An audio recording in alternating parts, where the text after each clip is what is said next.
The star show made Big Meech a legend. But there are names, dates, and crimes sitting inside the real federal case file that the show never once touched. Not because they couldn't, but because some of those people are still out here.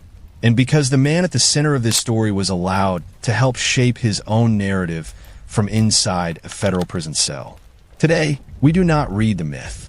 We read what the United States government actually proved in a court of law.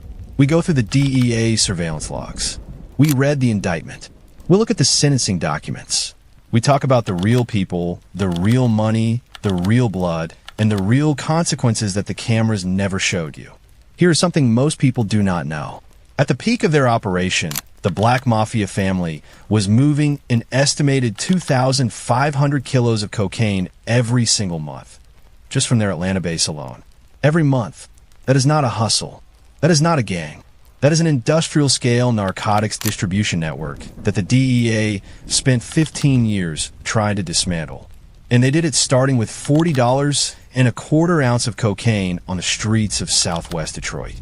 This is the story Hollywood bought, negotiated, softened, and sold back to you as entertainment. What you are about to hear is what they left out. Before we go any further, drop a comment right now. Where are you watching from? And what time is it there? I read every single one of them. And if this kind of real, unfiltered, document-based history is what you come here for, hit subscribe. It is free. You will not regret it. Now, let's get into it. To understand what the Black Mafia family became, you first have to understand the place that made it possible. And that place was Southwest Detroit in the 1980s. Not the Detroit you see in glossy documentaries about Motown and Cadillacs. The Detroit that everyone left. The Detroit that was bleeding out slowly and nobody on the outside seemed to care very much about stopping it. Southwest Detroit is a neighborhood that sits just south of the city center. In the 1960s, it was a working-class community, mostly black families who had migrated north during the Great Migration. People who had come from the South looking for factory work, for dignity, for a chance to build something that belonged to them. For a while, they found it. The auto industry was booming. Ford, General Motors, and Chrysler were the engines of American prosperity. And if you were willing to work, you could make a decent life in Detroit. You could own a house. You could feed your children. You could go to church on Sunday and believe that hard work had a payoff. That world started cracking in the 1970s, and by the 1980s, it had collapsed entirely. The oil crisis, automation, and the rise of foreign car manufacturers gutted Detroit's industrial base in ways the city never recovered from. Between 1970 and 1980, Detroit lost over 300,000 residents. White flight had already dramatically reshaped the city's demographics and tax base. The factories that remained were cutting workers, not hiring them. By the mid-1980s, Detroit's unemployment rate was climbing toward double digits. And in neighborhoods like Southwest Detroit, the actual rate, counting people who had given up looking for work entirely, was far worse than any official number acknowledged. This is the world that Charles and Lucille Flannery were raising their children in. Charles and Lucille Flannery were not criminals. They were not gang members. They were not absent parents or addicts or any of the easy explanations that people reach for when they want to explain away how someone ends up in the life. They were a working-class family doing what working-class families in declining American cities have always done, trying to hold it together with whatever tools they had. They were church-going people. There was a Bible open in their home. Lucille Flannery, in particular, was a woman of faith, and she raised her children with an understanding that there was something bigger than the block, something bigger than the immediate hunger and the immediate want and the immediate desperation of Southwest Detroit in the 1980s. But faith is not a bulletproof vest, and neither is a good family. Demetrius Edward Flannery was born on June 21st, 1968. His younger brother Terry Lee Flannery arrived on January 10th, 1970, making him just 18 months younger. From the beginning, anyone who knew both boys could see that they were different animals. Demetrius was the one people watched when he walked into a room. There was something about him, a gravity, a confidence, a way of commanding attention without demanding it.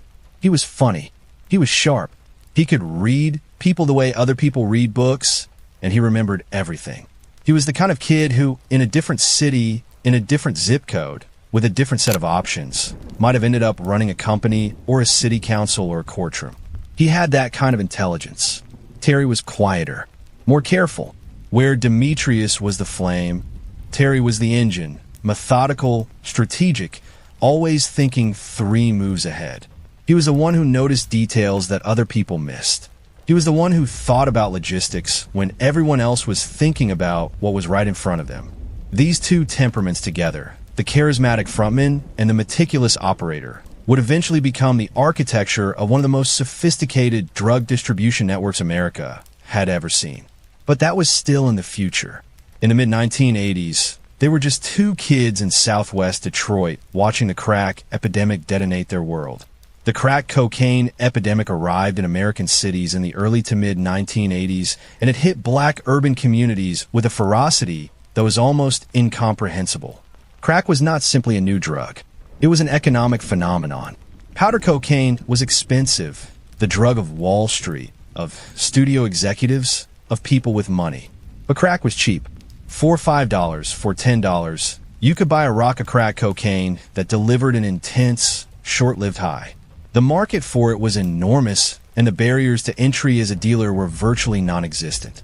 You needed minimal startup capital. You needed a corner. You needed people to run it. And in a city like Detroit in the mid-1980s, where there were young men with no jobs and no prospects and nothing but time and hunger and frustration, the supply of people willing to stand on that corner was essentially unlimited. The older, more established drug organizations that had controlled Detroit streets, organizations built around heroin, around the old economy of addiction, were initially slow to adapt. But the new generation was not slow. The new generation saw crack cocaine and saw exactly what it was. It was a business opportunity in a city that had stopped offering any other kind. Demetrius Flenory and his brother Terry were not the first kids in southwest Detroit to start selling. They were teenagers in the mid-1980s, and like a lot of teenagers in their neighborhood, they were watching older guys on the block making money in ways that no factory job or fast food shift was ever going to match. The math was simple and brutal. You could spend your whole life doing everything right, staying in school, working legal jobs, playing by the rules, and end up broke in a city that did not have enough opportunity to go around. Or you could step into the street economy and at least have a chance at something more. Big Meech himself talked about this years later in a recorded phone interview from federal prison. His words were simple and they were honest, and they deserved to be heard exactly as he said them. He said, "If you want to know the reason for us first getting in the game, it was just about being poor, man. We on welfare, at the gas station with food stamps. We keep catching the bus with holes in the bottom of your shoes. That was the motivation. We got to do something. Fast. Once me and my brother got a real taste of money, it's like you don't never want that feeling to go away. There is no glamour in that statement. There is no mythology. There is just a man describing, clearly and without decoration, what it felt like to grow up poor in a place that offered no exits. That does not justify a single thing that came after it, but explains everything about how it started. The Flenory brothers began selling crack cocaine as teenagers during their high school years in the mid to late 1980s. Their original crew was so small and so localized that they were known on the street simply as the 50 Boys, a name that came from the fact that they were selling $50 bags of cocaine. $50. That was the unit of commerce. That was where the empire started. The first documented interaction with law enforcement came in 1989 when Demetrius was just 17 years old. He was arrested with $40 in cash and a quarter ounce of cocaine. $40. That is not a drug kingpin. That is a teenager on a corner in a dying city trying to survive with the tools his environment gave him. But here is what that first arrest tells you, if you know how to read it. It tells you that the operation at that point was small enough that $40 was meaningful. It tells you that law enforcement noticed him early. And it tells you that instead of that arrest functioning as a turning point, as a moment that redirected his path, it became, instead, just the first marker on a road that he was already fully committed to traveling. The crack epidemic in Detroit was producing extraordinary amounts of money for people who positioned themselves correctly in the distribution chain. And what Demetrius Flenory was beginning to understand even at 17, was that the people making the real money were not the guys on the corners. The guys on the corners were making survival money. The real money was in the wholesale end of the business, in being the person who supplied the cornerman rather than being a cornerman yourself. This insight, this single shift in perspective from retail to wholesale, from street level to supply chain, is the single most important business decision that eventually built the Black Mafia family into what it became. But in 1989, none of that had happened yet. In 1989, Demetrius Flannery was a 17-year-old kid with $40.25 ounce and a first arrest. The road ahead of him was not paved. It was being laid one decision at a time, through the streets of a city that had stopped believing in futures. Here is what nobody talks about. In 1989, the year Meech got that first charge, Detroit's unemployment rate was over 14%. That was the official number.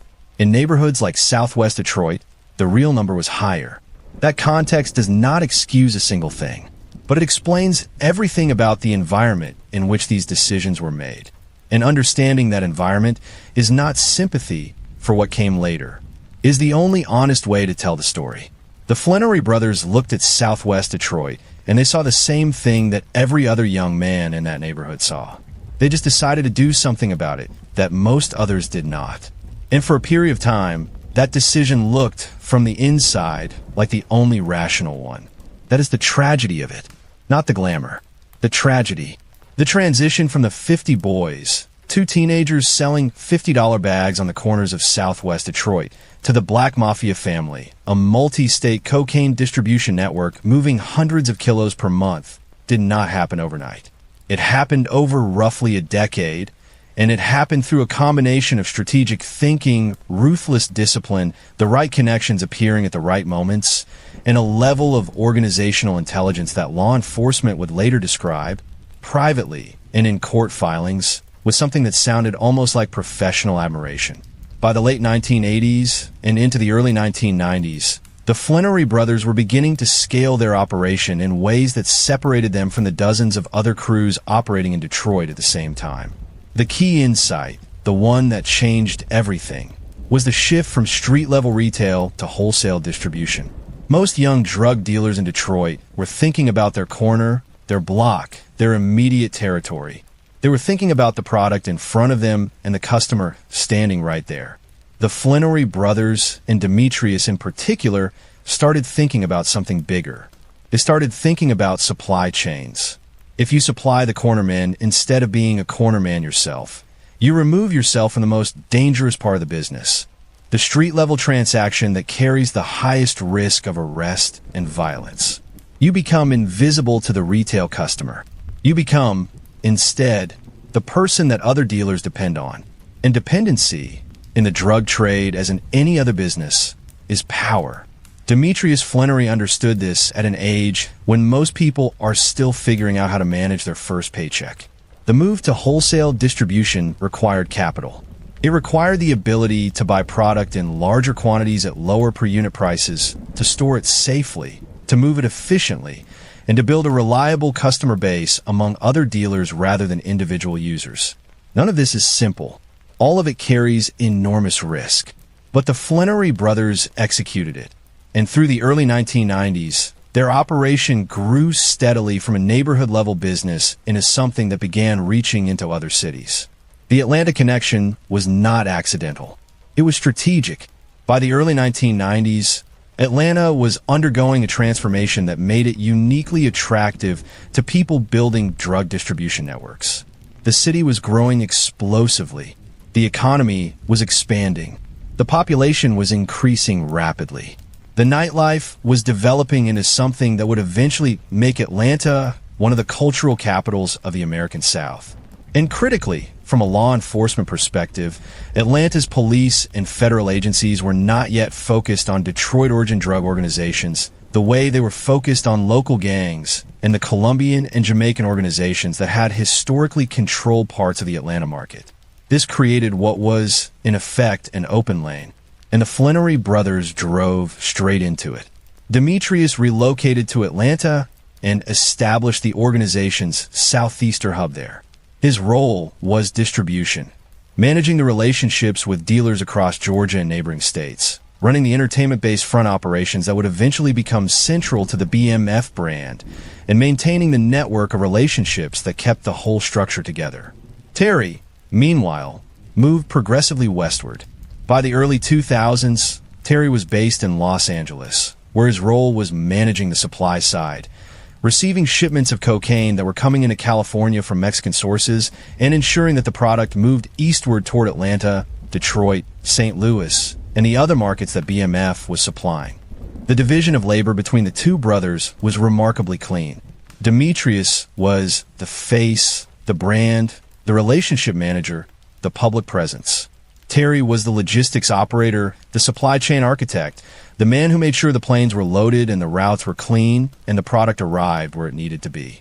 Together, they created a system that was, by any objective measure, extraordinarily effective. The product was moving by every method available. The DEA would later document cocaine being transported via private jets, by stretch limousines with hidden interior compartments, and even through the United States mail. The limos, in particular, were a signature move, the kind of extravagant, conspicuous vehicle that could travel across state lines without attracting the attention of highway patrol. Because who pulls over a limousine? And inside those limos, hidden behind panels and under seats, were kilos of cocaine moving from Los Angeles to Atlanta to Detroit and every city in between. The supply chain itself was the piece that made BMF different from every other large-scale drug organization operating in the United States at the same time. By the late 1990s and into the early 2000s, according to DEA documents, the Flannery brothers had established a direct supply relationship with traffickers in Mexico. This was not a middleman arrangement. This was as close to the source as an American-based distribution organization could get. The cocaine was coming from Mexican drug trafficking organizations directly to the BMF's Los Angeles operation under Terry's oversight, and from there, it was flowing into more than a dozen states.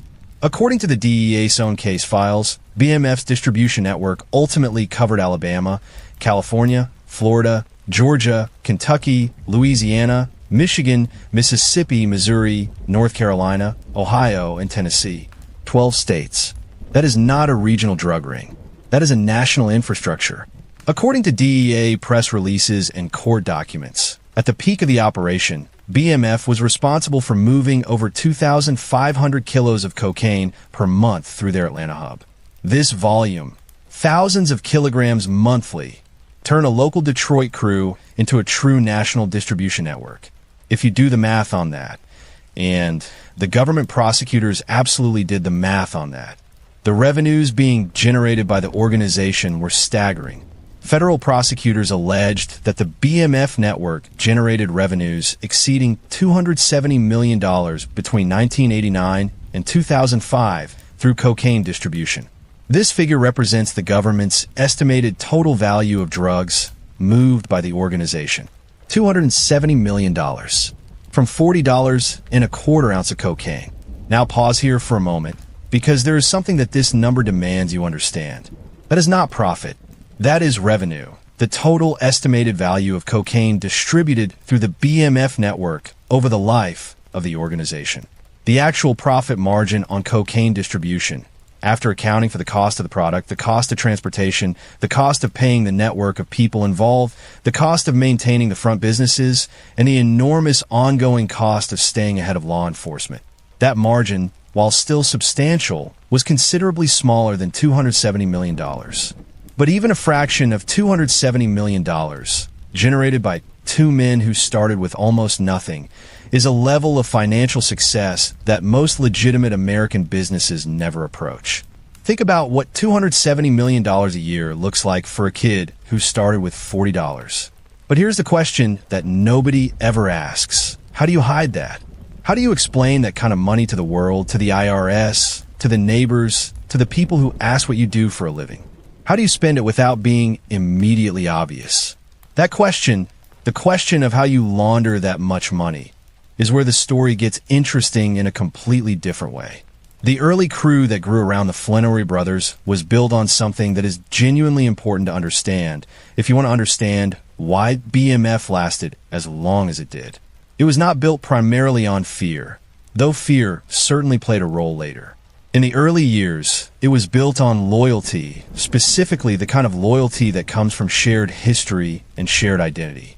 The people who formed the inner circle of BMF were, overwhelmingly, people who had come up with the Flannery brothers in Southwest Detroit. They were childhood friends, neighborhood associates, people whose entire sense of self was bound up in where they came from and who they came up with. Demetrius Flannery was exceptionally good at maintaining those bonds. He remembered things. He remembered what people had been through. He remembered who had been there when things were hard. And he rewarded loyalty in ways that went beyond simply paying people well. He created a culture, and this is the word that the people around him consistently used, a culture of belonging that made the people inside BMF feel that they were part of something, that their identity was tied to something larger than themselves. The internal rule that governed this culture, at least in the early years, was simple. You do not talk. You do not cooperate with law enforcement. You do not turn on your people. This is a code that exists in virtually every criminal organization, but in BMF's early years, it was enforced primarily through the social bonds of the community rather than through the threat of violence. When you knew everyone, when your whole life was tangled up with the people around you, betraying them was not just dangerous, it was unthinkable. It violated everything that the culture of BMF was built on. This would change as the organization grew and began incorporating people who did not share that original bond of Southwest Detroit history. The loyalty became harder to maintain on purely cultural grounds. But in the early years, through the late 1980s and into the 1990s, the code held, and the organization grew. By the mid to late 1990s, what had started as two brothers selling $50 bags of crack in Southwest Detroit had become a genuinely national operation. It had cells in multiple cities. It had a supply chain that ran from Mexico through Los Angeles to the Southeast and Midwest. It had a level of operational sophistication that would have impressed a logistics executive at a Fortune 500 company. And it had increasingly a presence in Atlanta that was beginning to take on a completely different dimension. One that would eventually transform the BMF from a drug organization into something that blurred the line between crime and culture in ways that America had never quite seen before. Here is the segment that separates this video from every other BMF video you have ever watched. Because most people who talk about BMF talk about the money and the cars and the jewelry and the parties. And yes, all of those things were real. But underneath all of that, underneath the lifestyle that made the organization famous, there was a structure. There was a system. And that system was run with a level of organizational discipline that the government's own case documents, once you actually read them, describe with a specificity that should make you stop and think. According to federal court documents and DEA filings, the Black Mafia family was not a gang in the traditional sense of that word. It was not a territorial organization fighting over corners and blocks in a single city. It was a distribution network, a wholesale cocaine distribution network that operated across multiple cities simultaneously, with distinct cells that had different functions, different geographic responsibilities, and different leadership. It was organized in the most literal sense of that word, like a corporation. At the top of the structure were Demetrius and Terry Flannery. This was not a situation where one brother was dominant and the other was a lieutenant. They were co-leaders, but in a way that reflected their complementary strengths. Demetrius was functionally the chief executive officer, the public face, the relationship manager, the brand builder, the person who set the culture and maintained the external relationships that kept the operation alive and growing. Terry was functionally the chief operating officer, the supply chain manager, the logistics architect, the person who thought about how product moved from point A to point B, how money was accounted for, how the system maintained its integrity under pressure. Below the two brothers, the organization had what federal prosecutors described as a network of high-ranking operatives, lieutenants who oversaw specific geographic territories or specific functions within the enterprise. In Atlanta, Demetrius's base of operations, there were people who managed the distribution relationships with the dealers who were buying wholesale from BMF. In Los Angeles, Terry's base There were people who managed the incoming shipments and the initial moving of product into the national distribution network. In Detroit, the original home territory, there remained a presence that served both as a distribution hub and as the cultural and historical heart of the organization. The Detroit cell and the Atlanta cell were, in many ways, two different organizations that shared leadership and infrastructure. This geographic distribution was not accidental. It was a deliberate risk management strategy. If law enforcement moved on the Detroit operation, the Atlanta operation could continue functioning. If something happened in Atlanta, the supply coming through Los Angeles could be redirected. The redundancy in the system was built in intentionally, the way any serious business builds redundancy into its operations to protect against disruption. The money logistics were where BMF demonstrated perhaps its most sophisticated thinking. Moving cocaine is complicated. Moving $270 million in cocaine proceeds is a problem of a completely different order of magnitude. The fundamental challenge is that drug money is cash, physical, untraceable, enormous in volume cash. You cannot put it in a bank without triggering federal reporting requirements. You cannot spend it freely without attracting the attention of the IRS. You cannot simply sit on it, because cash that is not working is cash that is losing value to inflation while also presenting an enormous logistical problem of storage and security. The solution that most large-scale drug organizations adopt is money laundering. The process of taking dirty cash from illegal activity and converting it into legitimate appearing income through legal business channels. BMF's approach to money laundering involved several different mechanisms operating simultaneously. The most important and the most visible of these mechanisms was BMF Entertainment. Founded around the year 2000, BMF Entertainment served multiple functions simultaneously. On one level, it was a genuine attempt by Demetrius Flenory to transition into the legitimate music business, or at least to create the credibility of doing so. On another level, it was a money laundering vehicle, a way of explaining income flows that would otherwise have been extremely difficult to justify.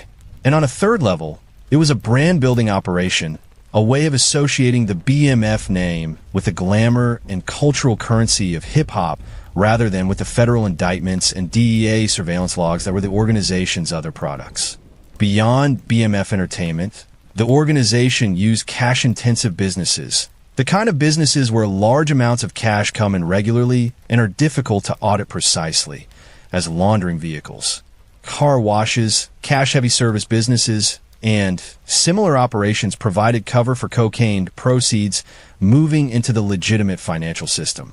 The stretch limousine business that BMF operated served the dual purpose of providing transportation for the drug operation and generating legitimate appearing income that could absorb drug proceeds.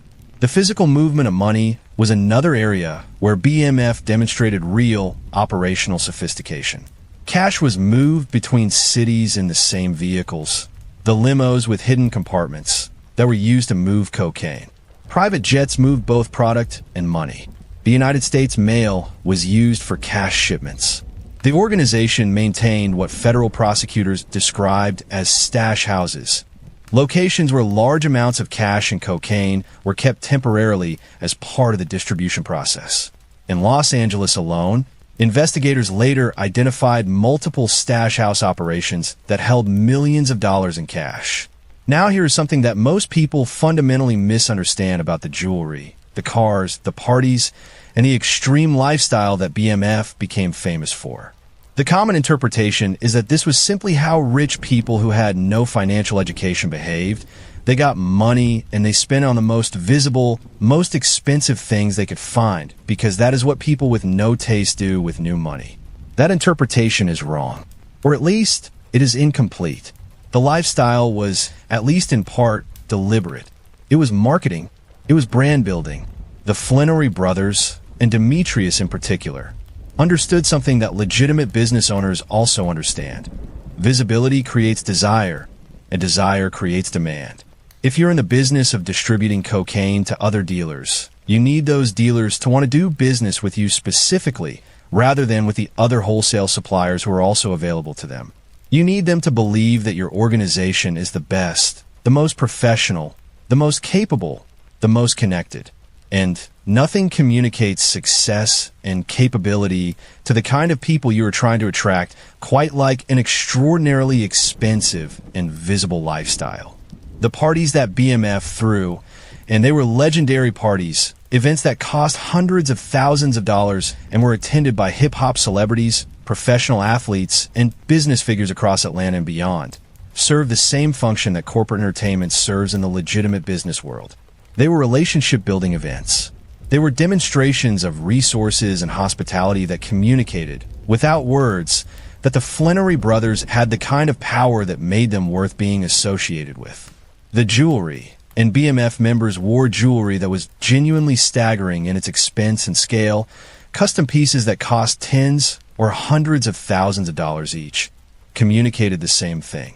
In a subculture where jewelry is a symbol of status and resources, wearing that jewelry was a statement about where you sat in the hierarchy of success. It attracted people who wanted to be around that level of success. And attracting people, in BMF's business model, meant attracting both customers and talent. Most drug organizations fall apart because of greed at the top. BMF lasted as long as it did because Demetrius Flannery understood something that most CEOs never quite grasp. People do not work for money alone. They work for identity. They work to be part of something that gives their life meaning and shape and a sense of belonging to something larger than themselves. BMF gave people an identity. Being BMF was not just a job description. It was a complete cultural identity, with its own aesthetics, its own language, its own values, its own sense of who was inside and who was outside. And Demetrius Flannery was the architect of that identity as surely as he was the architect of the cocaine distribution network beneath it. At the peak of the organization's operation, federal investigators estimated that the BMF network connected over 500 people in various capacities across multiple states. 500 people. Some of those were the inner circle, the lieutenants and trusted operators who knew the full scope of the operation. Others were further out, people who worked in specific functions without necessarily knowing the entire structure. Others were loosely affiliated, people who did business with BMF without being members in any formal sense. This scale, 500 people, 12 states, $270 million, was what eventually made BMF impossible to ignore. You could sustain a small operation in the shadows almost indefinitely. But when your organization reaches the scale that BMF reached, when your parties are being covered in hip-hop magazines, when your name is being shouted out on records that are played on radio stations across the country, when you're throwing events that cost more than most people make in a decade, at that point, you are no longer operating in the shadows. You're operating in plain sight. And operating in plain sight is, for a drug organization, an existential risk. But that risk was still on the horizon in the early 2000s. And before it arrived, the BMF empire had one more transformation left. It was about to become something that no one had quite planned for, something that blurred the lines between crime and culture in ways that would make it simultaneously more famous and more vulnerable than it had ever been. To understand why BMF became a cultural phenomenon rather than simply a criminal organization, you have to understand the moment in hip-hop history that they stepped into. The early 2000s in Atlanta were one of the most creatively explosive periods in the history of American popular music. Atlanta was not just a city where hip-hop was popular. Atlanta was becoming the center of gravity for the entire genre. The trap music sound that would eventually dominate not just hip-hop, but popular music globally was being born on Atlanta's streets and in Atlanta studios. And the aesthetic of that music, its imagery of cocaine weight and street wealth and corporate-level drug operations, was precisely the world that Demetrius Flannery actually inhabited. BMF Entertainment was officially founded around the year 2000, the same time the organization formally adopted the Black Mafia family name and acronym. It served as both a record label and a promotional company. On the record label side, BMF Entertainment signed one primary artist, a rapper named Blue Da Vinci, whose real name was Demetrius Blue Landers. Blue Da Vinci was a Detroit-raised rapper, part of the extended BMF family, and his debut album, backed by the full weight of BMF's network and resources. Featured collaborations with some of the biggest names in hip-hop. That kind of feature list does not come cheap. It comes from either extraordinary money or extraordinary relationships, and BMF had both. But the music artist whose relationship with BMF became the most consequential, for the music, for the myth, and ultimately for the federal investigation, was not Blue Da Vinci. It was young Jeezy.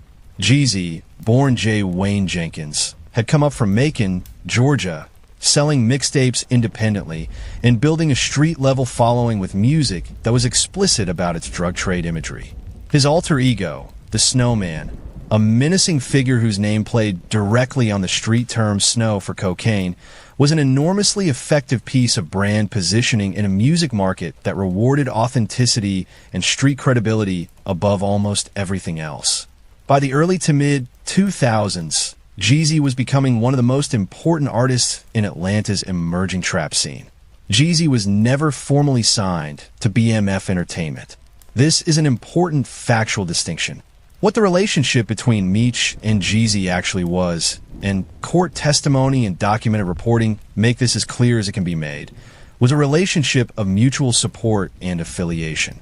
Meech provided money for Jeezy's events, got his music played in the clubs and strip clubs across Atlanta, where hits were made or broken in that era, and provided the kind of street-level cosign that was, in Atlanta in the early 2000s, more valuable than almost any radio promotion. Mara Shalhoub, the journalist who wrote the definitive book on BMF, The Rise and Fall of Big Meech and the Black Mafia Family, published by St. Martin's Press in 2011, spoke directly to this relationship in an interview with the Miami New Times. She described how Meech primarily supported Jeezy's early career through lavish events and by getting his tracks played in strip clubs, which is how rappers would make it or break it, she said. She also noted something that Meech himself said in the interview she conducted with him, that when she asked him about the high point of 15 or 20 years at the top of the drug game, the best thing he could identify was helping Jeezy's career take off. That is worth sitting with for a moment. A man who ran a $270 million cocaine distribution network said the best thing he did was help a rapper's career. That tells you something about what Demetrius Flannery actually wanted underneath everything else. The cover of BMF Entertainment's magazine, called The Juice, in the summer of 2005, featured Meech on one side and young Jeezy on the other. This was not an accident. This was a branding decision, a statement about the connection between BMF and the most important artist in Atlanta street rap at that moment. In Jeezy's music video for Soul Survivor, released in 2005 alongside Jay-Z, Demetrius Flannery himself appeared. Big Meech, the man that the DEA had been investigating since 2000, appeared in a music video that received heavy rotation on BET and MTV. Think about the audacity of that. Think about what that says about how confident the organization had become in its own invulnerability. In 2005, Jeezy's debut major label album, let's get it, Thug Motivation 101, was released on Def Jam Records, the label where Jay-Z was then serving as president. The release party for that album was, by all accounts, one of the most extravagant events that Atlanta had seen. And it was funded, at least in substantial part, by BMF money. Big Meech helped finance the release party for an album that went on to become one of the most commercially successful and culturally important rap albums of its era. The album's imagery and lyrical content were explicitly built around the cocaine trade. The Snowman logo, the references to chicken and birds and bricks, all of it was street language for cocaine distribution. And BMF was not just in the audience at the release party. BMF was the context for the entire aesthetic. The relationship went further than parties and promotion, according to testimony at a subsequent federal trial. BMF member Ralphie Sims testified in a federal cocaine conspiracy case that young Jeezy's name came up in the context of BMF's cocaine distribution. That Jeezy had received kilos of cocaine from the organization in a 2004 purchase in Atlanta. It is crucial to be precise here. Jeezy was never charged with any crime in connection with BMF. He was named in testimony. His name was mentioned in the context of the investigation, but he was not indicted and no charges were ever filed against him. These are the facts as they exist in the record. Beyond Jeezy, the BMF orbit included a constellation of hip-hop figures whose connections to the organization range from close and knowing to peripheral and unknowing. There were artists who appeared at BMF events and took money for performances without necessarily knowing or wanting to know the full source of that money. There were celebrities who socialized with Meech because he was simply a magnetic and entertaining person who threw extraordinary parties and seemed to know everyone. There were people in the music industry who understood exactly what BMF was and chose to engage anyway because the money was real and the access was real and the consequences seemed, in 2003 and 2004, very far away. The rapper Fabulous was publicly named in connection with the BMF investigation. Rick Ross, before he became known as Rick Ross, appeared in BMF-connected spaces. The Flannery brothers socialized with Diddy and with Jay-Z and with virtually every significant figure in the hip-hop world of that era. And some of those relationships were close enough that investigators took note of them. The media dimension of all of this is essential to understand. BMF was not passive in its myth-building. The organization actively cultivated its own legend. Photographers were paid to be at events. Stories were placed in hip-hop magazines. The BMF name and image were promoted through every available channel. XXL and The Source, the two most important hip-hop magazines of that era, ran stories about BMF. And here's the thing about that. When your drug operation is being covered in national hip-hop publications, when your lifestyle is being documented in magazines with national distribution, the DEA is reading those same magazines. The FBI is reading those same magazines. Federal prosecutors are reading those same magazines. Every profile that appeared, every photograph that was published, every story that celebrated the BMF brand was simultaneously evidence that federal investigators were collecting. Here is something that sounds crazy, but is completely true, and every serious observer of this case agrees with it. BMF's biggest mistake was not the drugs. It was the fame. They marketed themselves into a federal case. The same genius that turned a drug distribution operation into a cultural brand also turned it into the most visible, most documented, most well-publicized target that law enforcement had seen in years. And law enforcement does not look away from targets that are sitting in national magazines looking right back at it. This is the segment where the tone changes. Because everything up to this point, the origin story, the business model, the music connections, the celebrity parties, has a kind of dark romance to it. It has the quality of a story about ambition and intelligence and survival that went in a terrible direction. And that story is real. But there's another story underneath it, a story that the Star show handled gently and that popular culture mostly glosses over because it is uncomfortable and because it complicates the legend. That story is about violence, and it deserves to be told clearly, factually, and without flinching. Every name in this segment was a real person. Remember that. The federal indictment that was filed against Demetrius and Terry Flannery and their co-defendants did not include charges of violent crimes. This is a fact that is sometimes cited as evidence that BMF was not a violent organization, that it was in some sense a more civilized kind of drug operation than the street gangs that operated in the same spaces. That interpretation is too convenient. The absence of violence charges from the federal indictment reflects specific prosecutorial strategy. The decision to pursue the drug trafficking charges under the continuing criminal enterprise statute rather than pursue the harder-to-prove violence cases. Not an absence of violence in the organization's history. The creative reporting on BMF, particularly the exhaustive work done by journalist Mara Shalhope, and the reporting done by Creative Loafing Atlanta over the course of years, documented connections between BMF and multiple acts of serious violence. The federal investigation itself, court filings, and testimony at related trials all touched on violence in ways that the Star show's narrative barely addressed. Fleming Ill, Daniels was BMF's alleged third-in-command, one of the most senior figures in the Atlanta operation below Demetrius Flannery himself. Daniels was indicted in Fulton County, not the federal case, a state case, for the murder of a nightclub patron named Rassanable Prince Drummond. Court documents and witness testimony describe this killing as senseless, a dispute that escalated into fatal violence in an Atlanta nightclub setting.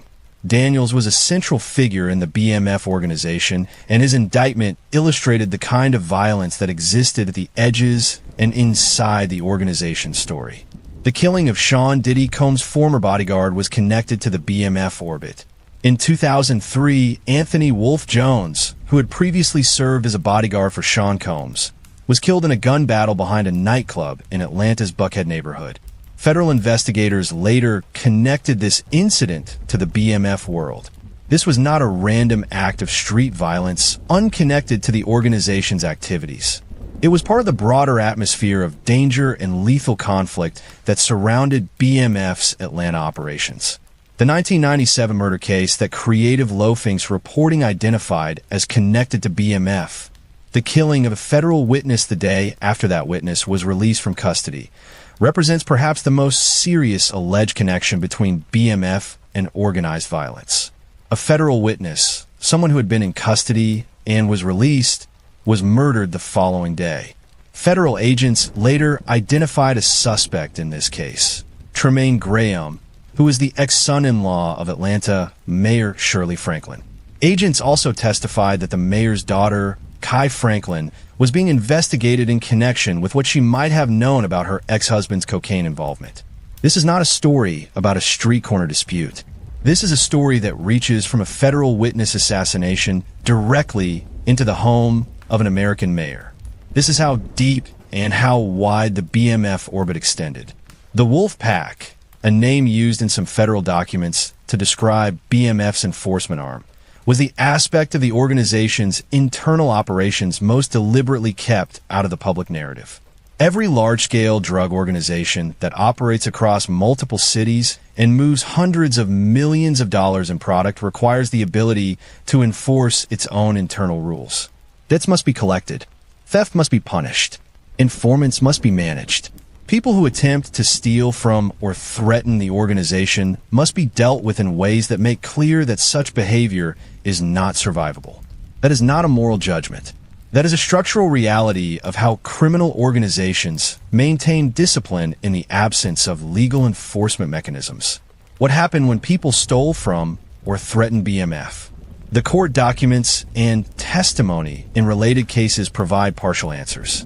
There were acts of intimidation. There were beatings. There were people who disappeared from the narrative in ways that were never fully explained or prosecuted. The witness intimidation that federal prosecutors referenced in their arguments for keeping the Flannery brothers detained without bond was not hypothetical. The government's filing explicitly stated that the indictment was kept sealed until arrests were made because the United States is apprehensive that there is danger of harm to potential government witnesses if the defendants become aware of the indictment prior to arrest. That sentence in a federal filing is a specific statement about specific fear of specific harm to specific people. The human cost of BMF's operations was not limited to the people who were directly killed in connection with the organization's activities. It extended to the communities where the organization operated. Southwest Detroit, already damaged by deindustrialization and the crack epidemic, was further devastated by the drug distribution infrastructure that moved through it.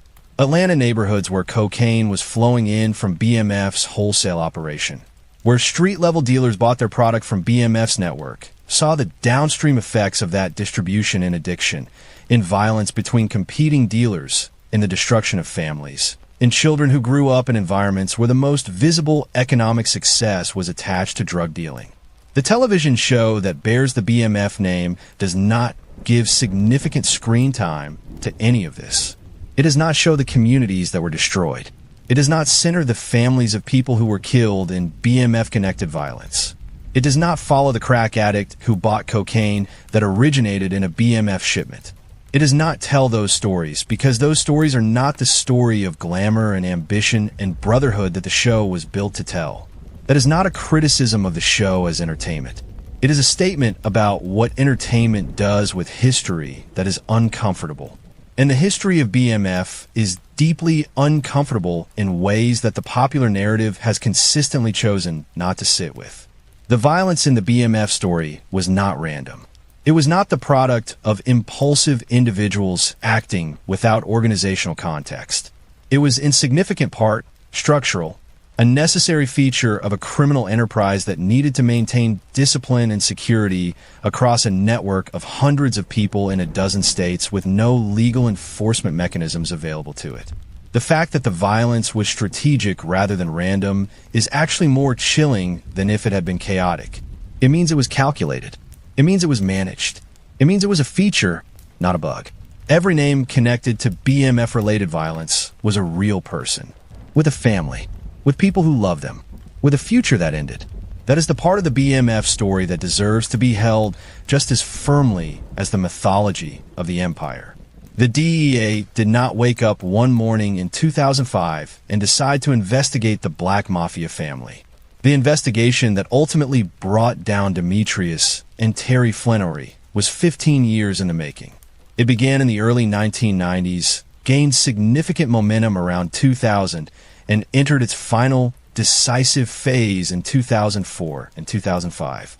Understanding how that investigation was built, the tools that were used, the mistakes that BMF made, the patience that federal law enforcement demonstrated, is essential to understanding why BMF fell when and how it did. Federal investigations of major drug trafficking organizations are not like what you see on television. They are not dramatic confrontations or sudden brilliant insights. They are methodical, exhausting, bureaucratic exercises in document accumulation and patience. The DEA builds its cases in layers, adding evidence year after year until the case becomes overwhelming. By the time the federal government moves to indict, the decision to prosecute is not a risk. It is a conclusion that was reached years earlier and has simply been waiting for the right moment to become public. The first formal federal attention to the Flenory brothers and their operation came earlier than most people realize, around 2000, according to subsequent reporting and court documents. This was the year that the operation formally adopted the BMF name and the year that BMF Entertainment was launched. It was also, not coincidentally, the year that the scale and visibility of the organization had grown to the point where it was no longer possible for law enforcement to ignore it. The specific federal investigation that would eventually produce the 2005 indictment is referred to in some reports as Operation Motor City, a name that reflected the Detroit origins of the organization that was being targeted. The investigation involved multiple federal agencies working in coordination. The DEA, which led the effort, the FBI, which contributed resources and intelligence, and the Internal Revenue Service, which played a crucial and often underappreciated role in building the financial case. The IRS's involvement in major drug investigations is frequently overlooked in popular accounts, but it is often decisive. The fundamental challenge in prosecuting drug organizations is proving, in court, beyond a reasonable doubt, that specific people were involved in specific drug transactions. This is harder than it sounds. Drug transactions do not leave paper trails. Cash changes hands in private. Witnesses are often unavailable, unreliable, or unwilling to testify. Physical evidence disappears, but money leaves tracks. Not always obvious tracks. Not always easy to follow tracks, but tracks. And the IRS is exceptionally good at following money tracks. When someone is living a lifestyle that costs tens of thousands of dollars a month and cannot demonstrate a legitimate source of income sufficient to support that lifestyle, the IRS becomes very interested. When cash is moving through businesses in patterns that do not match the business's reported revenues, the IRS notices. When people are buying houses and cars and jewelry with cash, in amounts that exceed their declared income by orders of magnitude, the IRS has both the legal authority and the forensic capability to reconstruct where that money came from. This was not a peripheral part of the BMF case. It was central to it. The surveillance operation that the DEA built around BMF was multi-layered and extensive. Wiretaps, court-authorized interceptions of phone calls and electronic communications, with a primary tool. Over the course of the investigation, federal agents listened to thousands of hours of conversations between BMF members across multiple states. They heard drug transactions being discussed in the kind of casual, coded language that people use when they believe they are speaking in private.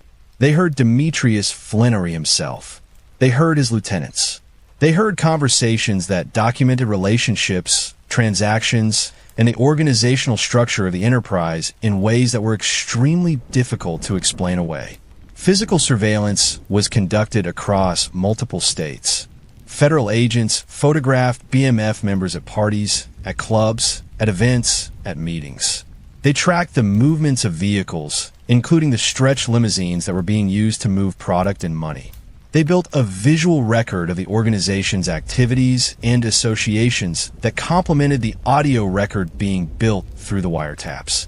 The informant network that eventually developed around the BMF investigation was perhaps the single most important element in building the case. Every large organization, criminal or legitimate, has people who are unhappy, who feel unfairly treated, who have personal grievances, who have their own vulnerabilities and their own calculations about where their interests lie. As the BMF operation grew and incorporated hundreds of people, the statistical probability of finding individuals who were willing, under the right circumstances, to provide information to law enforcement increased accordingly. The first person that the state of Georgia successfully prosecuted for a BMF-related crime was a man named Omari McCree. McCree had been one of the people whose phone had been wiretapped, and recordings captured him naming Meech as a major drug trafficker. When McCree's own trial was scheduled to begin, he entered a guilty plea instead, becoming the first successful BMF prosecution and the first crack in the organization's code of silence. The celebrity connections that had helped build the BMF brand also helped build the government's case in ways that Demetrius Flannery apparently did not anticipate. When you throw a party attended by 500 people, many of whom have their own financial and legal exposure, some of those people will, when the government comes for them, decide that cooperation is a better option than loyalty. When your events are photographed and published in national magazines, those photographs become government exhibits. When your association with hip-hop artists creates a public record of your activities and associations, that public record is available to prosecutors. The fame that made BMF legendary was also, simultaneously, the most comprehensive evidence file that law enforcement could have asked for. The first big mistake that gave the feds a real foothold, beyond the simple mistake of becoming too visible, was an incident in Atlanta in January 2003. There was an altercation at Justin's, the restaurant owned by Sean Diddy Combs, during an event. The incident resulted in aggravated assault charges against multiple BMF members, including Mark Baby Blue Dixon, and it brought sustained law enforcement attention to Atlanta's BMF operation at a moment when investigators were already circling. It was the kind of violence-adjacent incident that creates paperwork, and paperwork creates connections, and connections, in a federal investigation, eventually become indictments. By 2004 and into 2005, the investigation was entering its final phase. Wiretaps were capturing increasingly incriminating conversations. The informant network was developing. Multiple jurisdictions were sharing intelligence. And according to subsequent reporting, Demetrius Flannery was aware, at some level, that the federal government was paying close attention. There were conversations, captured on wiretaps, in which the awareness of surveillance was discussed. There were operational adjustments being made in response to law enforcement pressure. But by 2004, it was too late to dismantle the evidence that had already been gathered. The DEA was not trying to catch them in a drug transaction. The DEA was building a case that documented 15 years of organized criminal enterprise. And that case was built. The federal indictment that was ultimately filed named over 30 defendants and documented drug distribution operations spanning 11 states. Later documents expanded the scope further. The continuing criminal enterprise statute, the charge that Meech and Terry and their co-defendants would ultimately face, was a federal law created specifically to prosecute organized crime. It requires proving not just that you committed a drug crime, but that you committed a series of felony drug offenses as part of a continuing criminal enterprise, that the enterprise involved 5 or more people acting under your supervision, and that you obtained substantial income or resources from the enterprise. It is a statute designed for exactly what BMF was. That is not a drug gang. That is an interstate criminal enterprise. And the federal government had 15 years of evidence to prove it. On October 10th, 2005, the federal investigation that had been building for 15 years became visible in the most dramatic way possible. Across multiple cities simultaneously, in Atlanta, in Detroit, in Los Angeles, and in other locations connected to the BMF network, DEA agents executed coordinated raids. The operation had been timed deliberately. The indictment had been filed under seal days earlier, and agents had waited to execute the arrest simultaneously to prevent word from reaching any target before they could be apprehended. What happened in Atlanta that day was documented in remarkable detail by the court filings and subsequent reporting. In one of the bedrooms of a house connected to the BMF operation, federal agents found and arrested Demetrius Big Meech Flannery. He did not resist. He did not run. He did not say a word. He was arrested quietly in his bedroom by agents who had spent years building the case that brought them to that door. Terry Flannery's arrest happened differently. A week after the Atlanta raids, federal agents located Terry at a home in the suburbs of St. Louis, Missouri. According to the agent accounts that appear in the reporting, they could detect the smell of marijuana even from outside the house. When they knocked and announced their presence, they heard people inside the house running and yelling about police being outside. Agents entered and immediately confronted Terry Flannery. Unlike his brother's quiet arrest in Atlanta, Terry's capture involved a chaotic scene in a safe house that had evidently been used as a refuge from the mounting law enforcement pressure. Once both brothers were in custody, the sealed 11-count, 25-defendant indictment was made public.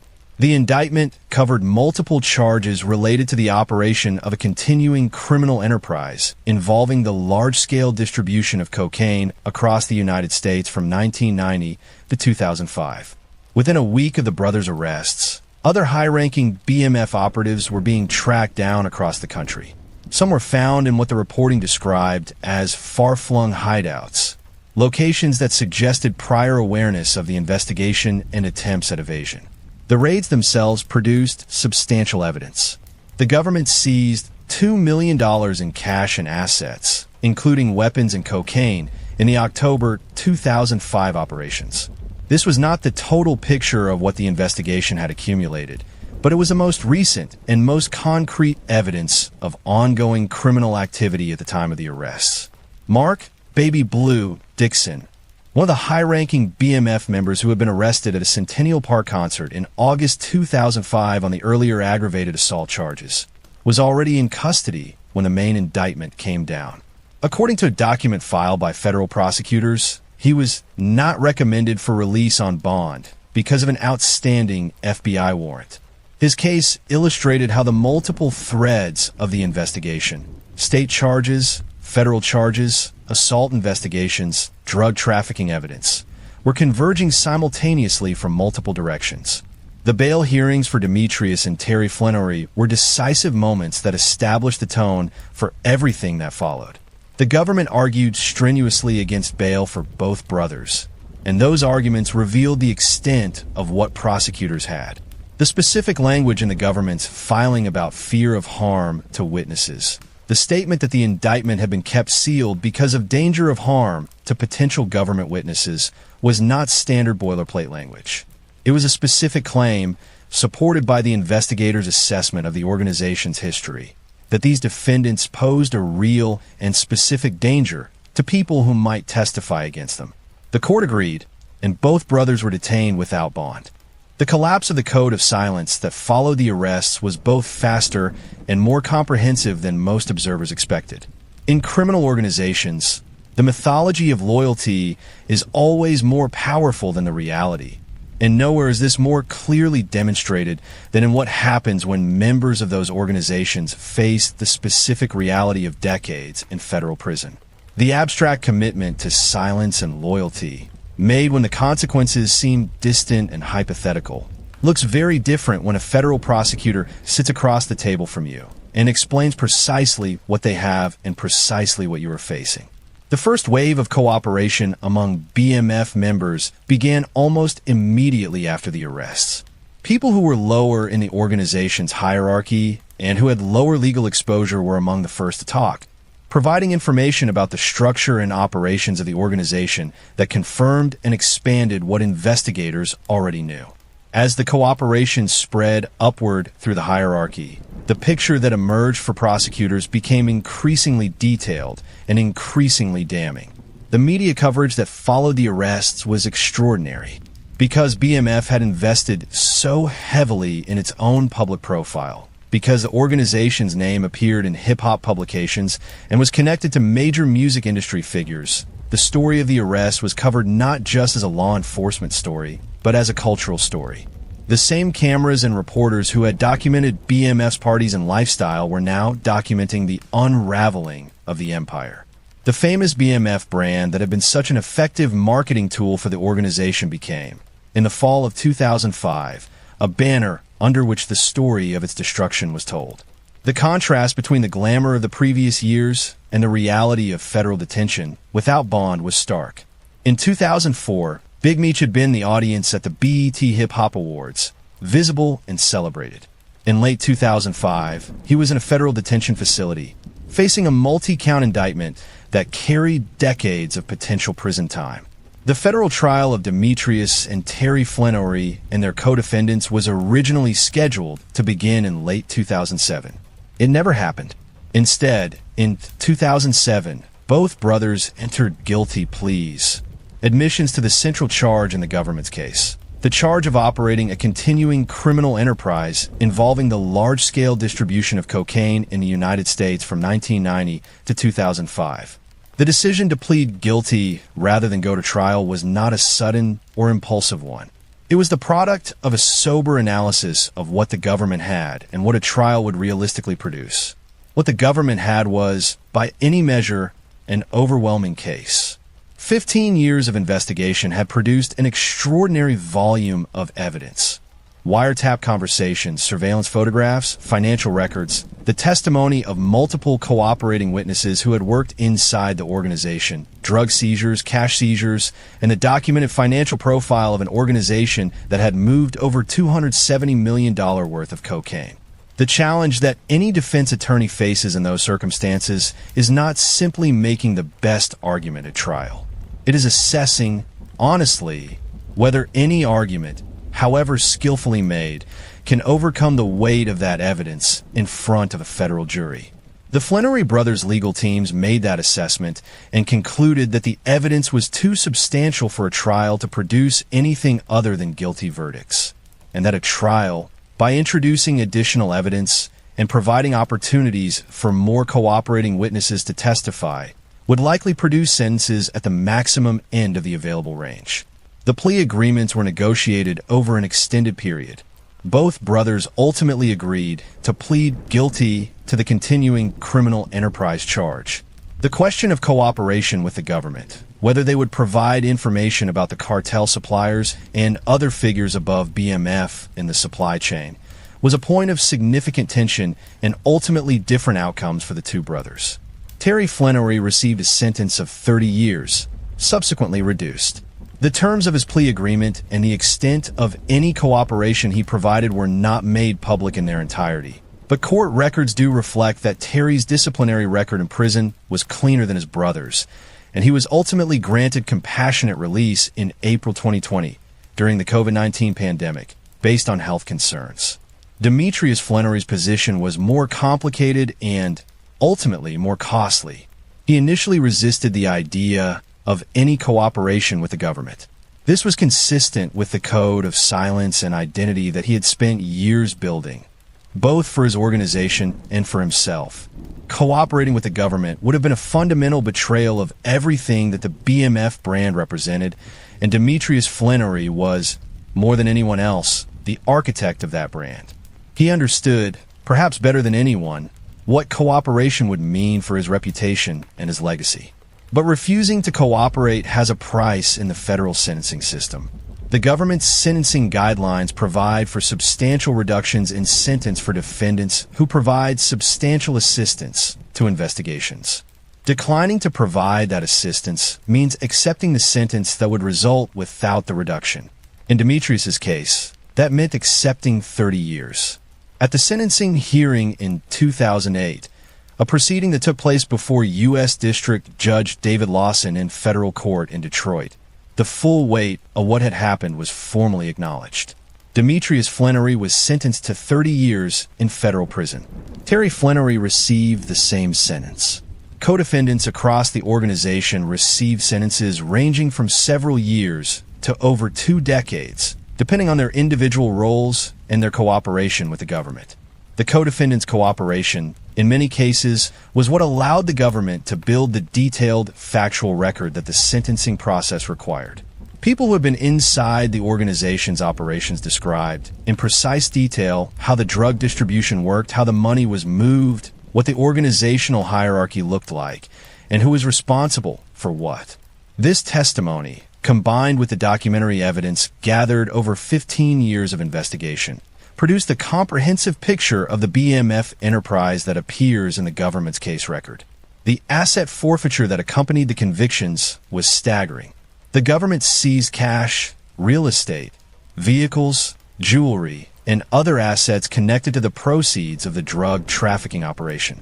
Properties in multiple states, luxury vehicles that had been purchased with drug proceeds, bank accounts, the concrete, physical manifestation of $270 million worth of cocaine distribution was dismantled, seized, and absorbed into the federal government's forfeiture accounts.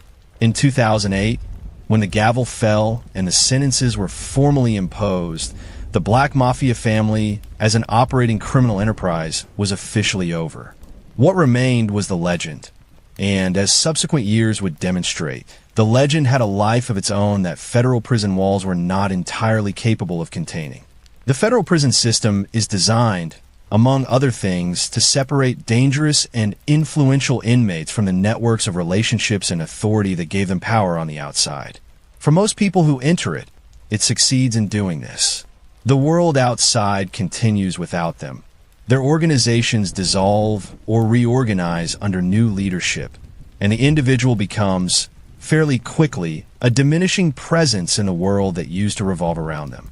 For Demetrius Flannery, this did not entirely happen. And understanding why it did not happen tells you something important about the nature of the BMF brand and the cultural moment that it occupied. Demetrius was initially housed at United States Penitentiary Leavenworth in Kansas, one of the federal system's higher security facilities appropriate for an inmate who was classified as a significant threat based on his criminal history and the nature of his offenses. His prison record during the years of his incarceration was, in the words of a court filing that reviewed it in detail, checkered. He spent time in solitary confinement. He was found to have illegally possessed a cell phone while incarcerated, a violation that raised questions about what communications he was having with the outside world that required an unauthorized phone. He was found in possession of a small piece of a razor blade. He was found to have used intoxicants. These were not the violations of a man who was quietly accepting his punishment and transforming himself.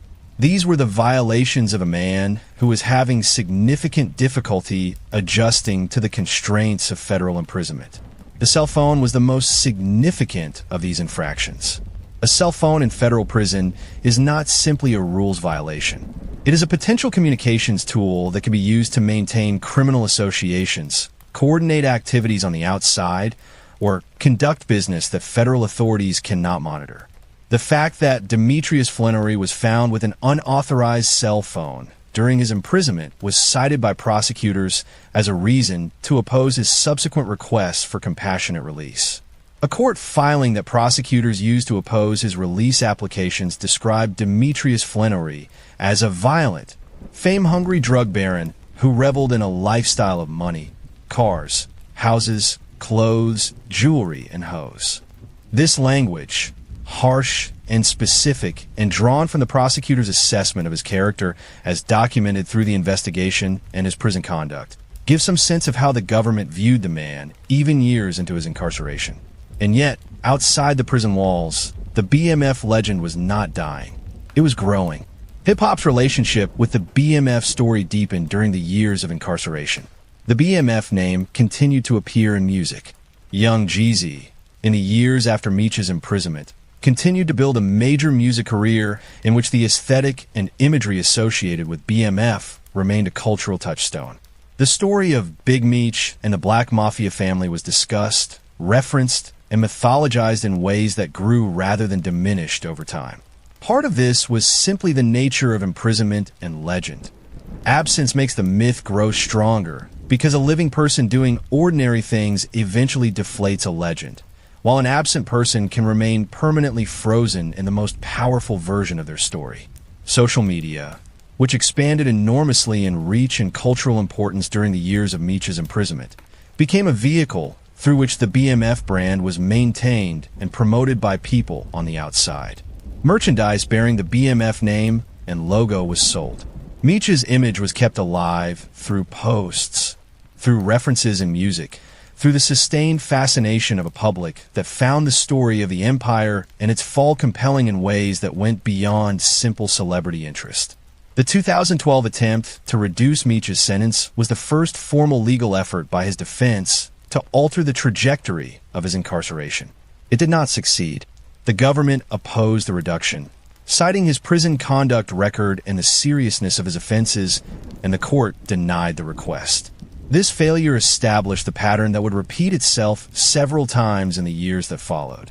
Efforts to gain early release, prosecutorial opposition, citing his disciplinary record and the nature of his crimes, judicial denial. His brother Terry's experience of imprisonment was notably different. Terry Flenory's prison record was significantly cleaner. He maintained a lower profile during his incarceration, in keeping with the quieter, more private nature that had characterized his role in the BMF operation from the beginning. Where Demetrius had been the face and the brand, Terry had always been the engine, the behind-the-scenes operator who preferred to let his brother occupy the spotlight. This temperamental difference translated into a different experience of federal imprisonment, and ultimately to a different outcome. In April 2020, as the COVID-19 pandemic created an extraordinary public health crisis inside the federal prison system, Terry Flenory was granted compassionate release based on health concerns. He began serving the remainder of his sentence in home confinement. Demetrius applied for the same compassionate release on COVID grounds and was denied 4 times by a judge and by an appeals court. The specific reason cited for denying Demetrius the same relief granted to his brother was his disciplinary record in prison. Where Terry's record supported the argument that he posed a minimal risk and had been rehabilitated, Demetrius's record made that argument much harder to sustain. The deaths that occurred on the outside while both brothers were imprisoned were a grim reminder of the world that the BMF operation had been part of. Former associates died. Some were killed in violence. Others were caught in their own legal troubles. The extended network of people whose lives had intersected with the BMF operation scattered in the years after the organization's collapse. And those lives went in many different directions, some toward survival and reconstruction, others toward continued criminal involvement and its consequences, others toward premature death. The paradox of Demetrius Flenory's years of incarceration is that his imprisonment, rather than diminishing the BMF legend, contributed to its growth. The years of absence, combined with the sustained cultural interest in the story, created the conditions for what would become, in 2021, the most significant expansion of the BMF myth in its history. In April 2020, the production of a television series about the Black Mafia family was announced by Starz, with Curtis 50 Cent Jackson as executive producer through his G-Unit Films production company. The announcement came at a moment when 50 Cent's Power universe on Starz had demonstrated the enormous commercial appetite for prestige crime drama built around Black American organized crime narratives. BMF, with its extraordinary story and its existing cultural resonance in hip-hop, was an obvious and commercially logical subject for the next major Starz drama. The show, which premiered on September 26, 2021, starred Demetrius Lil Meech Flenory Jr., Big Meech's actual son, as his father in the show's early years narrative.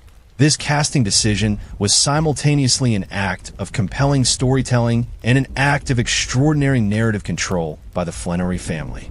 Having Big Meech's own son play Big Meech in the authorized television adaptation of the story gave the family, and by extension, Big Meech himself, then still in federal prison, a degree of influence over the show's characterization that went well beyond a standard consulting arrangement.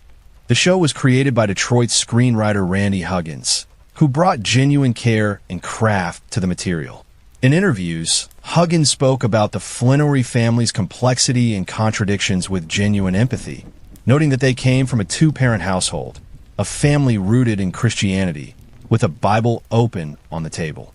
He talked about how he saw in the brothers' story something universal about the American experience, about the search for the American dream in circumstances that limited the available paths to reach it. These are not dishonest observations. They are true things about the Flannery family story. But the show, by its own nature as a commercial drama produced with the involvement of the family at its center, made choices about what to emphasize and what to minimize that are worth examining carefully. Here is what the show got factually right. The Southwest Detroit origin story, the poverty, the working class family, the crack epidemic, the economic devastation of the city, is handled with genuine authenticity. The show does not sanitize the environment that produced BMF. The dynamic between Demetrius and Terry as complementary personalities, the charismatic frontman and the methodical operator, is accurately rendered and forms the most compelling dramatic engine of the series. The music industry connections, the BMF entertainment narrative, the relationship with hip-hop culture are shown with real texture. The general arc of the investigation and the fall is faithful to the historical record in its broad outlines.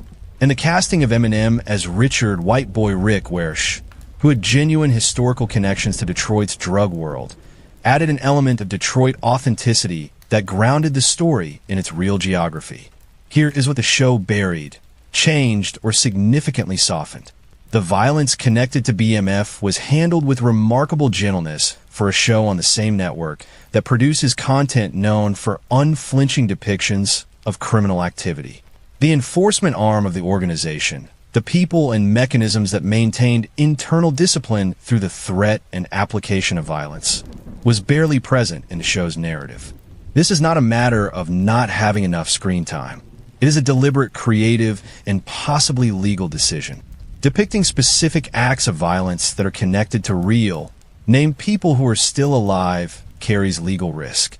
And depicting the organization's enforcement apparatus in full detail would significantly complicate the heroic and sympathetic framing that the show built for its protagonists. The cooperators, the people who flipped and provided testimony that was essential to the government's case, are largely absent from the show as fully realized characters. Their decision to cooperate is treated, when it is treated at all, as a kind of betrayal of the BMF code rather than as a rational response by human beings facing decades in federal prison. This framing serves the narrative's need to maintain audience sympathy with the Flannery brothers, but is not an honest representation of the organizational collapse that followed the arrests. The cartel connections, the Mexican drug trafficking organizations that supplied BMF's product, received minimal screen time in the early seasons of the show. The supply chain that made the operation possible at the scale it achieved was, in the show's storytelling, largely a background fact rather than a foreground narrative. This choice obscures an important part of the real story. BMF was not the apex of the drug distribution chain. It was a very large node within a much larger international system.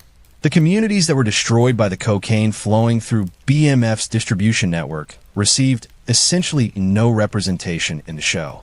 The families of people who were killed or harmed in connection with BMF's operations had no voice in the narrative. This is the most significant moral absence in the show. It is possible to tell a story about criminals without centering their victims, and the BMF show largely made that choice. The result is a narrative that is compelling and entertaining, but that does not fully reckon with the human cost of the empire it is depicting. The show is not a documentary. It is a negotiated mythology. And Demetrius Flannery, from inside a federal prison, participated in the negotiation of how his story would be told to the world. Think about what that means. The man convicted of running one of the largest drug trafficking enterprises in American history helped shape the television series that would introduce his story to a new generation of viewers. He did not control every element of the show, but his family's involvement, through his son's casting, through the access and cooperation that his approval enabled, gave him a meaningful voice in the narrative. That is not a criticism of the show's creators, who operated within the constraints and opportunities that their project created. It is a statement about the nature of popular historical narrative. Who gets to tell a story, and what their interests are in the telling, shapes the story that gets told. The BMF Stars series is an extraordinary piece of commercial television. It is not the full story. The story that appears most consistently in popular accounts of BMF, two brothers from Detroit who built a drug empire through brilliance and audacity, is accurate as far as it goes. But it stops at a ceiling that the real story goes well above. Because BMF did not exist in isolation. It existed as part of a much larger international narcotics distribution system. And the part of that system that sat above BMF, the part that supplied the product that made the entire enterprise possible, is the part of the story that has been most consistently undertold. By the early 2000s, according to DEA documents and subsequent reporting, the Flannery brothers had established what those documents describe as direct connections to Mexican drug trafficking organizations for their cocaine supply. This was the critical infrastructure underpinning everything else. The Mexican cartels were, by the late 1990s and early 2000s, the dominant force in the supply of cocaine to the United States market, having shifted from the previously dominant Colombian trafficking organizations like the Medellin and Cali cartels that had characterized the 1980s and early 1990s. The Mexican trafficking organizations were establishing themselves as the primary wholesale suppliers to American distribution networks. The specific cartel connection that appears in the BMF story, in the DEA case files, and in Mara Shalhope's book, involves the Sinaloa cartel, the organization that would eventually become the most powerful drug trafficking organization in the world under the leadership of Joaquin El Chapo Guzman. By the early 2000s, the Sinaloa cartel's dominance of the cocaine supply entering the United States through the California corridor was well established. Terry Flannery's role, based in Los Angeles, managing incoming shipments, was functionally the interface between the BMF distribution network and the cartel supply chain. He was the person in the Flannery organization who received the product from the Mexican suppliers and set it in motion through the BMF distribution system toward Atlanta, Detroit, St. Louis, and the other markets that BMF was supplying. The business logic of the cartel relationship was clear. BMF was an ideal customer for a wholesale cocaine supplier because it was large-scale, it was organized, it was capable of absorbing substantial quantities, and it paid. The cartel's interest was in moving product and receiving payment. The internal management of the distribution network, how the product moved within the United States, who the customers were, how the money was collected, was the BMF's problem, not the cartel's.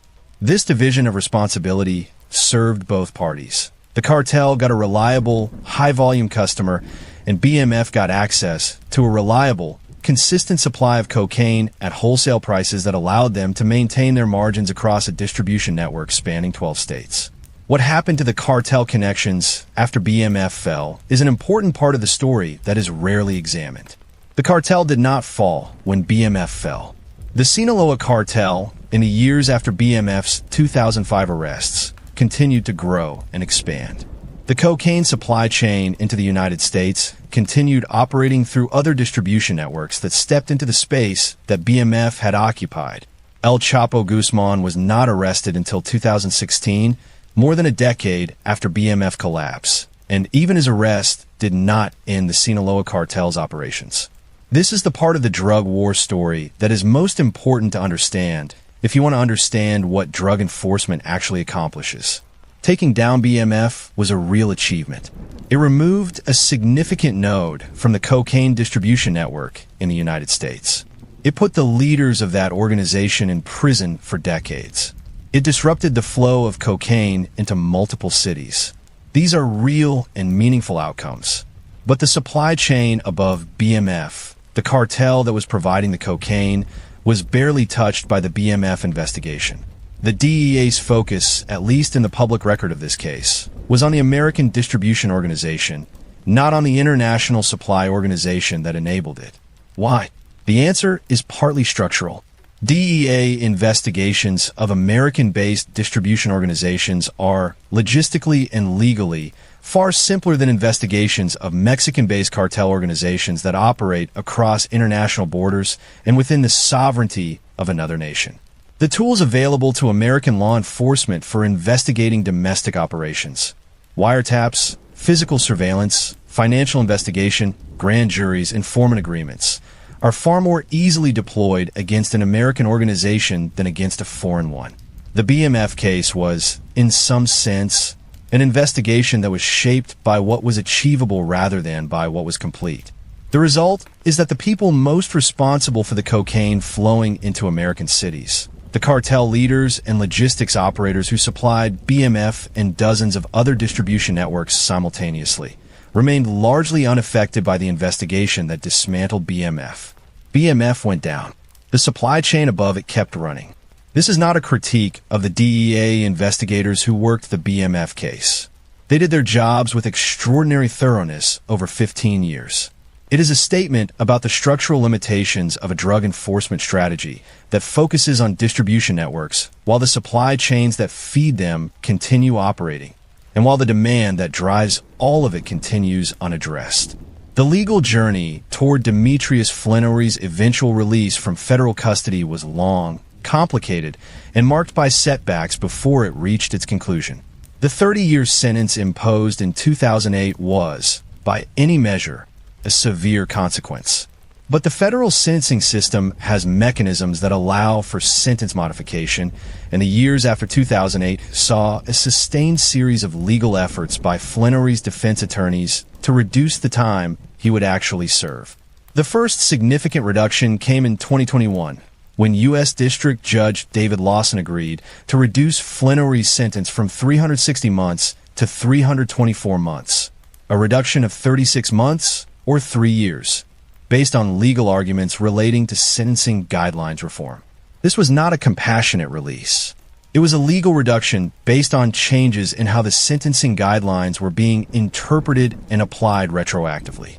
The reduction moved his projected release date from 2038 to approximately 2035, then through subsequent calculations to 2028. The COVID-19 pandemic created a second opportunity for sentence modification. In April 2020, as the pandemic created serious health risks for incarcerated populations, Terry Flenory was granted compassionate release and transferred to home confinement. Demetrius applied for the same relief and was denied 4 times. The prosecution's opposition was specific and documented. Demetrius had a history of disciplinary infractions that made the legal standard for compassionate release difficult to meet. He had possessed an unauthorized cell phone. He had spent time in solitary confinement. He had used intoxicants. These violations, individually, might have been manageable. Collectively, they told a story about an inmate who had not fully adjusted to incarceration, and that story was inconsistent with the argument that he posed minimal risk and had been transformed.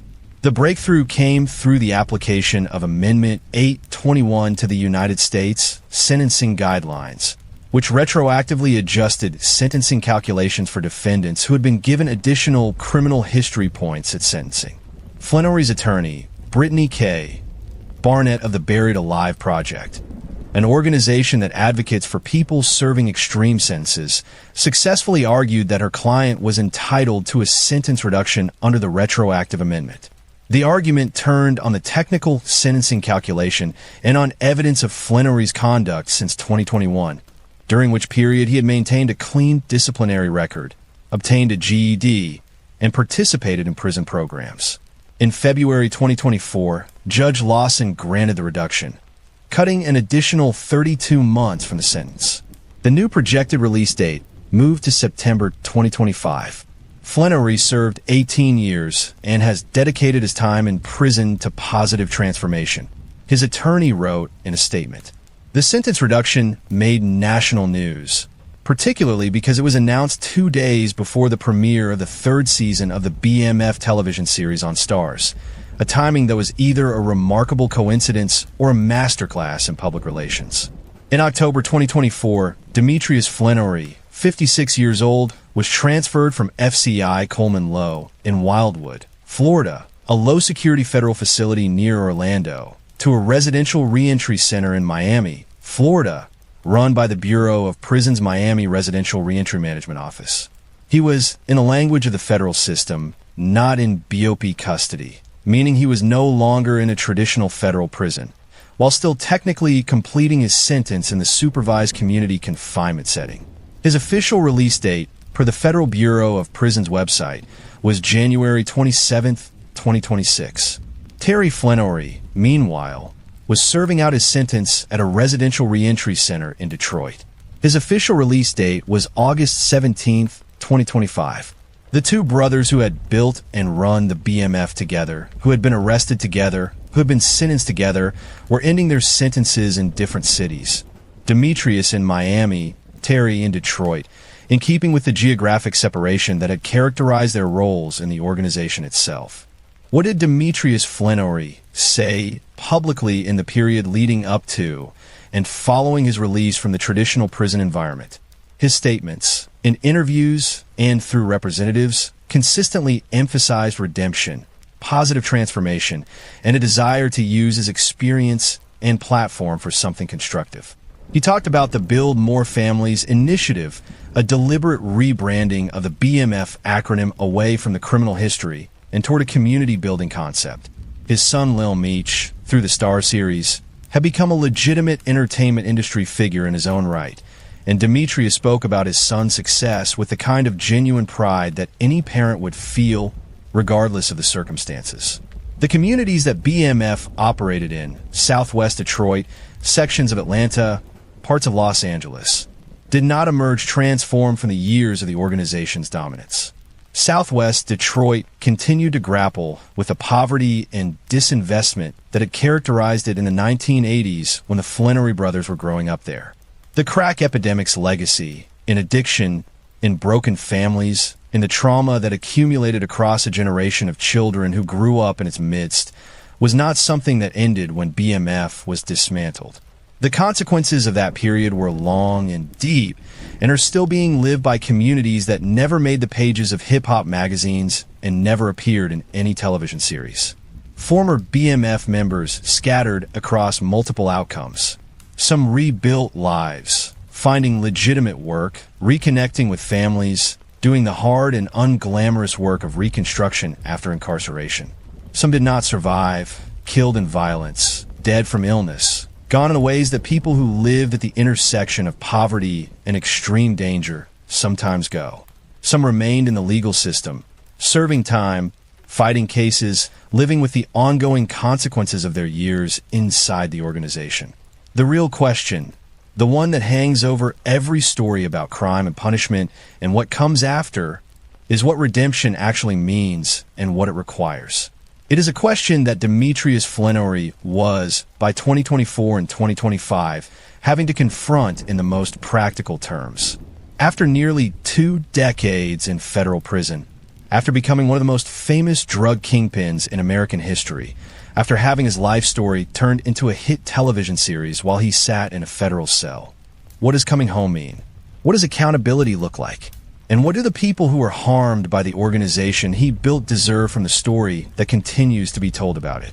These are not questions with easy answers, but they're questions that an honest accounting of the BMF story has to at least ask. Big Meech became a legend, not because he was the most successful drug dealer in American history. He was not. Organizations like the Medellin Cartel, or the Sinaloa Cartel, or even some of the New York-based organized crime families that preceded him moved far more cocaine and generated far more money than the Black Mafia family ever did. He became a legend because he understood something about storytelling, about identity, about what people want to believe, and because the moment he inhabited the early 2000s, the explosion of hip-hop culture, the emergence of social media as a platform for myth-building, was uniquely receptive to the kind of story he was telling. The BMF story hit at a precise cultural moment when hip-hop was completing its transformation from a genre rooted in poverty and protest into a genre that celebrated wealth and status and the audacity to reach for both. The culture was already building myths about drug dealer turned rap mogul figures, Jay-Z, Rick Ross, Jeezy himself, figures whose real or claimed histories in the drug trade gave their artists specific credibility that the market was hungry for. BMF walked into that cultural moment as the real thing. Not a rapper claiming a drug past, but an actual drug organization with the cars and the jewelry and the parties and the cultural connections to prove it. In a moment when authenticity was the most valuable currency in hip-hop, BMF was selling what the market wanted. The cultural impact on hip-hop is deep and real and complicated. The trap music genre, the dominant sound in American popular music for over a decade, is built on an aesthetic that the BMF orbit helped define. The imagery, the vocabulary, the aspirational narrative of street-level hustle converted into extraordinary wealth. These are elements that BMF lived in reality, and that became the foundational language of a genre that has shaped the taste and identity of a generation of young people globally. When young men in Atlanta, or in London, or in Lagos listen to trap music and see themselves in it, they are in some small and attenuated way responding to an aesthetic that BMF helped create. This is not a comfortable thing to acknowledge. The aesthetic is real, and the music is often extraordinary, and the cultural moment it reflects is genuine. And the thing that aesthetic is built on, the drug trade, the violence, the exploitation of communities and individuals, is also real. These two things are both true simultaneously, and that tension is not resolvable by simply choosing one side of it. BMF's cultural legacy is inseparable from the harm of its actual operations, and any honest accounting of that legacy has to hold both things at once. What does BMF reveal about the systemic failures that made it possible? The answer is not flattering to anyone who wants a simple narrative about personal responsibility. The crack epidemic that provided the original market opportunity for the Flannery brothers was, in significant part, a product of policy failures. Failures to address the economic collapse of industrial cities. Failures to respond to the addiction crisis with anything other than enforcement. Failures of the criminal justice system to offer anything to young men in places like Southwest Detroit except incarceration or indifference. None of that excuses the choices made, but all of it explains the environment in which those choices were made. In refusing to engage with that environment, insisting that the BMF story is simply a story about individual moral failures rather than also a story about structural collapse, is its own kind of dishonesty. Where does BMF rank in the history of American drug organizations? Honestly assessed, it was large by American standards. The $270 million in cocaine distribution revenue over 15 years is a genuine measure of scale. The geographic reach, 12 states, hundreds of affiliates, was real. But in the broader history of drug trafficking, BMF was a mid-tier American distributor connected to a much larger international supply chain that continues to operate today under different names through different routes, serving a demand that law enforcement has not found a way to meaningfully reduce. BMF was significant. It was not the apex of anything. The myth versus the man, who is Demetrius Flannery. Actually, the honest answer is that he is both more and less than the legend suggests. He was genuinely brilliant in the specific ways that his criminal enterprise demonstrated. He had real leadership gifts. He had real charisma. He had real strategic intelligence. He also made choices that caused real harm to real people, to the communities where his cocaine was distributed, to the families of people who were killed in connection with his organization's activities, to every individual who became addicted to cocaine that moved through his supply chain. He is not a monster in the way that the most comfortable and dismissive narrative about him would suggest. He is not a hero in the way that the myth and the television series would suggest. He is a human being of exceptional gifts who made choices in a specific environment, with specific consequences that he is now living with in the most literal way possible. What should young people take from this story? Not the myth, Not the glamour. Not the cars and the jewelry and the parties. The honest lesson of the BMF story is more demanding and more useful than any of those things. It is the lesson of what brilliance, directed in a certain direction, under certain pressures, in a certain environment, can build and what it costs. It is the lesson that the institutions and systems that are supposed to provide opportunity in American society failed the Flenory brothers, failed their community, and in doing so created the conditions for the choices they made. It is the lesson that the consequences of those choices were real and lasting and fell on people far beyond the Flenory brothers themselves. It is the lesson that a legend, once built, had a life of its own that outstrips the reality it was built on, and that the gap between legend and reality is where the most important truths live. The difference between admiring someone's ambition and glorifying their crimes is not always obvious in the moment. The BMF story makes it possible to see both at once. The ambition that drove two brothers from southwest Detroit to the center of American drug distribution, and the crimes that were the vehicle for that ambition. Holding both of those things together, refusing to collapse the story into either a pure condemnation or a pure celebration, is the only way to take something genuinely valuable from it. We have been in this story for a long time now, and I want to finish it in a way that is honest, because everything that came before was honest, and the ending needs to match. Big Meech did not become a legend because he was the biggest drug dealer in America. He became a legend because he understood something about human nature that most people never articulate, but everyone feels. People want to believe the dream is possible, even when the dream is built on other people's suffering. Even when the dream requires looking away from the blood and the broken families and the communities left behind. People want to believe that somebody, somewhere, made it out. Made it from nothing to everything. And they want to believe it so badly that they will absorb the story of how it was done without looking too hard at what it cost. The real BMF story is not about drugs. It is about what happens when a system fails people so completely, so comprehensively, and over so many decades, that they build their own system to replace it.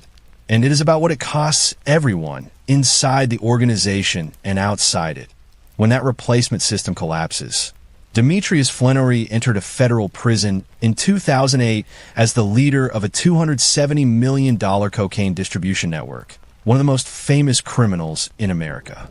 He left that prison system in 2024 as a 56-year-old man finishing out the last stretch of his sentence at a residential reentry program in Miami. His brother Terry, quieter and more private as always, was ending his sentence in Detroit. The empire was gone. The money was seized. The people who ran it were scattered across various stages of incarceration and release and reconstruction. The communities where the cocaine was distributed were still grappling with consequences that predated BMF and will outlast it. And the television show is still on Stars. The fourth season premiered on June 6th, 2025. The legend outlived the empire. It will probably outlive everything else. That is the nature of myth in American culture. We are very good at building myths.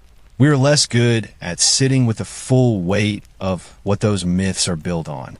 The federal indictment filed in 2005, the court transcripts from the 2008 sentencing, the DEA surveillance documents, the testimony of the cooperating witnesses, the case files that documented 15 years of investigation. That is the real BMF story, not the mythology, not the television series, not the jewelry and the parties.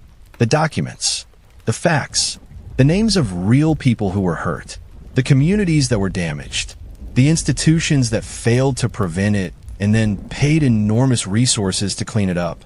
That is the story this video was about. And if you stayed for all of it, you are exactly the kind of person who this channel exists for. Drop a comment right now. One question, just one. What is the one thing from this story that hit different for you? The thing you did not know, the thing that changed how you think about BMF, the thing that you're going to be thinking about tomorrow.